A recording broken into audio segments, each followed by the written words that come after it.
আসলে এর আগে যেগুলো হয়েছে ওগুলো আমি এত কানে নেই নাই, ইগনোর করেছি, কারণ এতটাই ভিত্তিহীন। আমার মনে হয় না কখনো এটা নিয়ে কথা বলা উচিত হবে, কারণ এত ইস্যুগুলো আসে। আমি যদি কথা বলি তখন মনে হবে এটা ইম্পর্টেন্ট কিছু, বা এটা আমি ডিফেন্ড করছি, এরকম ফিল হবে। বাট এখন 2-3 দিন ধরে যা দেখছি এটা খুবই কি বলবো, এটা খুবই দুঃখের, কষ্টের এবং খুব ইরিটেটিং, যেটা টোটালি ইউজলেস একটা নিউজ। বউ সিনেমার ডিরেক্টর আছে, হিরো আছে, আমি হিরোইন আছি। তো উনি বউ সিনেমার আংশিক প্রডিউসার, ওই হিসেবে ওনার সঙ্গে আমাদের একটা পরিচয়।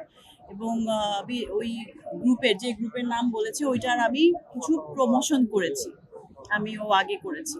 সো ওইটাকে ভিত্তি করে, এবং আমার বাসায় চুরি হয়েছে ঈদের 2 দিন আগে। আমার বাসায় ডিবি, পুলিশ, র্যাব সবাই গিয়েছে, চুরি হয়েছে যেটার জন্য। তো আমার বাসা কোথায়, আর ওনার বাসা যেটা জানলাম যে এটা গুলশান থেকে তাকে উদ্ধার করা হয়েছে। তো ববির বাসা তো এটা হতেই পারে না।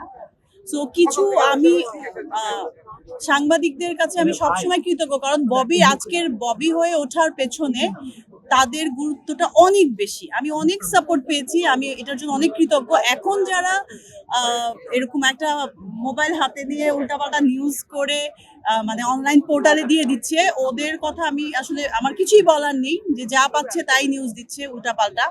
সো যেই নিউজের কোনো ভিত্তি থাকে না সেটা দেওয়া কিন্তু অনেক বড় আইনগত এবং সামাজিকভাবে সবভাবেই কিন্তু এটা ইলিগেল, অনৈতিক। তো আমি আশা করব যে, যেহেতু বিষয়টা পরিষ্কার হয়েছে এবং আইনগতভাবেও দেখা গেছে যে ওনার সাথে আমার যাদের কথাই বলছে তাদের কোনো পার্সোনালি প্রফেশনালি ওরকম কোনো মানে নেই, রিলেশন নেই। সেটা নিয়ে আমি আশা করব যে তোমরা প্রপার ভাবে নিউজটা দিবে। অনেকেই দিচ্ছে, প্রপার নিউজ দিচ্ছে, কিন্তু আমাদের প্রবলেম হচ্ছে ওই যে অনলাইনে যে ভিডিওগুলো আপ দিচ্ছে খুব রসালো ওয়েতে। প্রথমেই লিখছে ববির স্বামী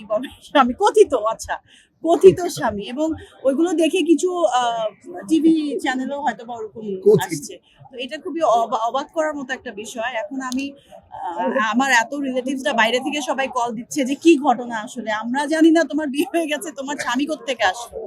সো আমার বোনরাও তো দেশের বাইরে থাকে, আম্মা হজ থেকে এসে একবার তো আমার বাসায় চুরি হলো, আবার এখন এই নিউজটা। আমি আসলে ওই চুরিটা নিয়ে খুব ব্যস্ত সময় পার করছিলাম, আমার আম্মার খুব শরীর খারাপ। এর মধ্যে ওরা বলছে যে তুমি এটা নিয়ে হাইপার। আমার কাছের মানুষরা আসলে খুব সাপোর্টিভ, আদারওয়াইজ তো আমার খুবই প্রবলেম হয়ে যায়। তো বাট আমি আশা করবো যেটা সত্যি, যেটা অনৈতিক না, সেই নিউজটাই যেন মানে আসে।